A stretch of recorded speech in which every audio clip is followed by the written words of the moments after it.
Perkenalkan, nama saya Depa Arya Wibawa, NIM saya 2021-01-230. Perkenalkan, nama saya Dipadillah dari Prodi Teknik Elektro 21 dengan NIM 2021-1200039. Perkenalkan, nama saya Rio Ferdiana Saputra, NIM saya 2021-01-20-044 dari program studi Teknik Elektro.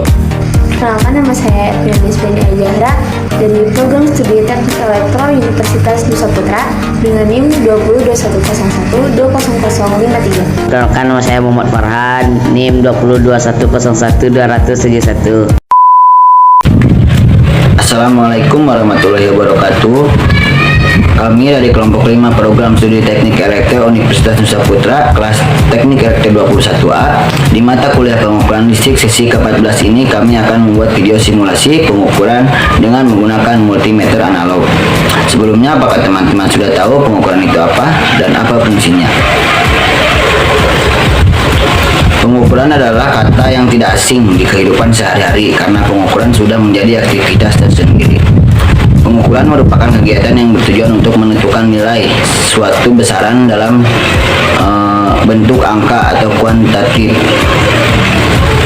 Dalam pengukuran listrik ada beberapa hal yang harus diperhatikan, yaitu satu, alat yang digunakan harus sesuai dengan objek ukur. Misalnya, ketika akan mengukur tegangan, maka harus menggunakan ampere meter. 2. Cara pengukuran. Mengukur besaran atau tegangan perlu cara pengukuran yang benar. Jika menggunakan analog, maka harus benar-benar mengerti cara membaca skala. 3. Orang yang melakukan pengukuran harus paham tentang alat ukur. Dalam melakukan pengukuran ada beberapa hal yang harus diperhatikan, yaitu 1. Ketelitian, 2. Ketepatan, 3. Sensitivitas, dan 4. Repetibilitas. Mungkin cukup sekian yang dapat saya jelaskan tentang pengukuran. Mohon maaf apabila terdapat banyak kekurangan. Terima kasih, selamat menyaksikan. Perkenalkan, nama saya Farhan. Di sini saya akan menjelaskan komponen-komponen yang ada pada multimeter analog. Yang pertama ada jarum penunjuk yang berfungsi sebagai menunjuk hasil mengenai pengukuran yang dilakukan. Terus yang kedua ada papan skala pengukuran, yang tertera angka-angka yang telah disusun sebagai skala dari pengukuran. Terus yang ketiganya ada skrup kalibrasi yang kecil ini yang berwarna hitam untuk mengkalibrasi multimeter guna terhindar dari kesalahan. Terus yang keempat ada selektor multimeter yang digunakan untuk memilih apa yang akan kita ukur, harus searah atau harus bolak-balik. Terus di sini ada tempat kabel probe negatif yang berwarna hitam yang akan ditaruh di sini.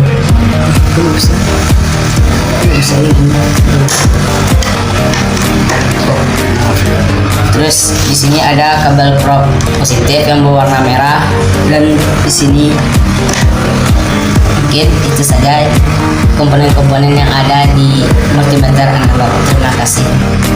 Jadi komponen yang akan kita ukur kali ini adalah baterai. Jadi baterai ini ditemukan pada tahun 1779 oleh seorang fisikawan asal Italia, yaitu Alessandro Volta. Jadi baterai ini merupakan sebuah sumber energi yang dapat merubah energi kimia menjadi energi listrik yang dapat digunakan seperti perangkat elektronika. Dengan menggunakan baterai ini, kita tidak perlu menyambungkan kabel listrik ke terminal untuk mengaktifkan perangkat elektronika, sehingga dapat dengan mudah dibawa kemana-mana. Setiap baterai terdiri dari dua terminal, yaitu terminal positif dan terminal negatif. Terminal positif disebut dengan katoda, sedangkan terminal negatif disebut dengan anoda. Dan baterai ini memiliki elektrolit yang berfungsi sebagai penghantar. Output arus listrik dari baterai ini adalah arus searah atau DC, direct current. Pada umumnya, baterai ini terdiri dari dua jenis utama, yaitu baterai primer dan baterai sekunder. Baterai primer hanya dapat dipakai sekali saja atau single as, sedangkan baterai sekunder dapat diisi berulang kali atau rechargeable battery. Nah, lalu bagaimana sih cara kerja dari baterai ini? Jadi, pada dasarnya baterai mengubah energi kimia menjadi energi listrik yang tersimpan. Baterai sel kering terdiri dari 3 hal, yaitu yang pertama ada batang karbon sebagai anoda atau kutub positif, dan yang kedua ada seng yang sebagai katoda atau kutub negatif, dan ada pasta sebagai elektrolit yang memisahkan katoda dengan anoda.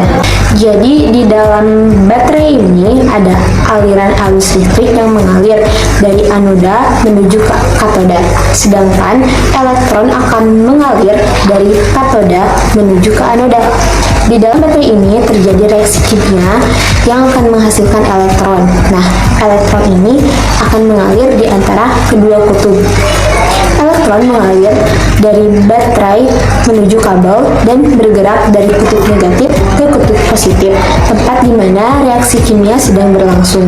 Baterai dapat menghasilkan aliran listrik karena anoda dan katoda terbuat dari bahan yang dapat bereaksi dengan bahan elektrolitnya. Ketika anoda dan elektrolit bereaksi, terbentuklah senyawa baru yang menyisakan satu elektron. Reaksi katoda dan elektrolit membutuhkan satu elektron.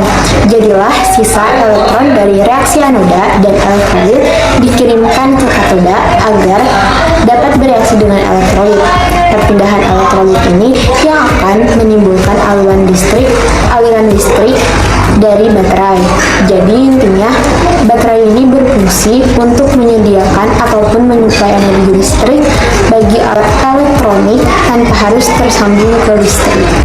Alat ukur yang digunakan adalah multimeter analog dan komponen yang digunakan adalah baterai. Multimeter analog atau multimeter jarum adalah alat pengukur besaran listrik yang menggunakan tampilan dengan jarum yang bergerak ke range-range yang kita ukur dengan probe. Terus, baterai adalah perangkat yang terdiri dari satu atau lebih sel elektrokimia dengan koneksi eksternal yang disediakan untuk memberi daya pada perangkat listrik seperti senter, ponsel, dan mobil listrik. Ketika baterai memasok daya listrik, terminal positifnya adalah katode dan terminal negatifnya adalah anoda. Di sini saya akan sedikit menjelaskan tentang konsep arus dan tegangan. Nah, apakah teman-teman sudah tahu arus dan tegangan itu apa? Jadi, arus listrik didefinisikan sebagai laju aliran muatan listrik yang melalui suatu luasan penampang lintang atau penghantar, yang dirumuskan sebagai I sama dengan delta Q per delta T. Jadi, I itu adalah simbol dari arus listrik dengan satuan ampere. Delta Q adalah simbol dari perubahan muatan dengan satuan coulomb, dan delta Q dan delta T adalah perubahan waktu dengan satuan second. Sedangkan tegangan listrik adalah suatu beda potensial antara satu titik dengan titik lainnya. Potensial listrik dirumuskan sebagai delta P sama dengan PA dikurangi PB. Artinya, untuk mendapatkan potensial listrik atau nilai tegangan, kita perlu mengukur di dua titik yang berbeda. Assalamualaikum warahmatullahi wabarakatuh. Perkenalkan, nama saya Depa Arya Wibawa. Kali ini saya akan melakukan tes pengujian alat ukur voltmeter analog. Ya. Kali ini komponen yang akan saya gunakan sebagai alat ukur adalah sebuah baterai.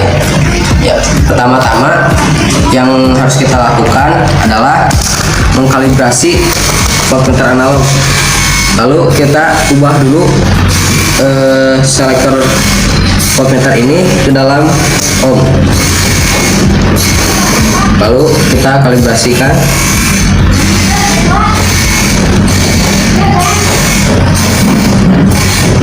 Dipastikan untuk jarumnya ini harus pas ke 0 ya.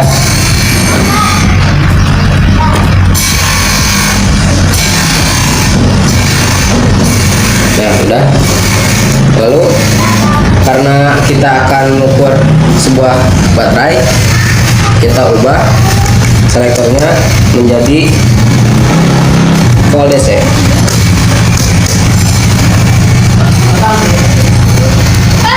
Oke, kita akan mulai pengukurannya. Dan yang harus kita ingat, untuk jarum probe ini harus sesuai, yaitu probe kabel hitam ini harus untuk negatif dan untuk yang merah ini untuk positif. Oke, kali ini kita mulai. Oke, yang kita lihat di skala multimeter analog ini, angka menunjukkan ke angka 10. Nah, cara menghitungnya itu adalah 10 dibagi hasil dengan yang ada pada selektor. Jadi 10 dibagi 2,5 yang dimana hasilnya itu adalah 4 volt. Nah, mungkin itu saja kalau untuk pengukurannya. Dan kali ini saya akan membacakan sebuah kesimpulannya. Kesimpulannya adalah multimeter analog adalah alat yang digunakan untuk pengukuran sebuah kuantitas, yaitu seperti tegangan, arus, dan resistansi. Dan fungsi multimeter analog ini adalah berfungsi sebagai pengukur arus listrik. Alat komponen yang kita gunakan adalah sebuah baterai. Baterai adalah perangkat yang terdiri dari sel satu atau lebih elektronika dengan koneksi eksternal yang disediakan atau memberi daya pada perangkat listrik. Mungkin sekian dari saya. Assalamualaikum warahmatullahi wabarakatuh. Terima kasih atas perhatiannya. Mohon maaf apabila terdapat banyak kekurangan dan kesalahan, karena kami masih dalam tahap belajar. Wassalamualaikum warahmatullahi wabarakatuh.